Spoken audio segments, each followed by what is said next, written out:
প্রত্যেকদিন সকালবেলার রুটিনে অন্য কিছু পরিবর্তন হলেও এই দুটো জিনিস আমার কোনোদিন সকালবেলায় পরিবর্তন হয় না।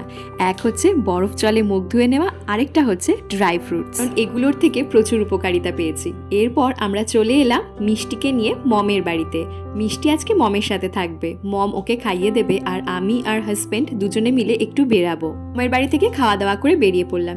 মম অনেক কিছু রান্না করেছিল আজকে, ভিডিওগ্রাফি করতেই ভুলে গিয়েছি। তাহলে চলুন আজকের কি কাজ সেটা আপনাদের সাথে শেয়ার করা যাক। ছবি আগেও দেখেছি, কিন্তু আজকে একদম সামনাসামনি দেখা হবে। অলরেডি আপনাদের সাথে আমি গ্রুপে শেয়ার করেছি আমার দিশানিয়তনিকের জন্য আরও একটা নতুন স্টেপ। আপনারা অনেকেই পুজোর সময় বলছেন দিদি তোমার থেকে নিয়ে অনেককে গিফট করার রয়েছে, সুতরাং সবাইকে গিফট করার সাথে সাথে দিশানিয়তনিকের নামটাও যাতে সবার কাছে পৌঁছে যেতে পারে, তার জন্যই আমার এই প্রচেষ্টা। প্ল্যানিংটা অনেক দিনের ছিল, তবে আজকে সেটা পূরণ হলো।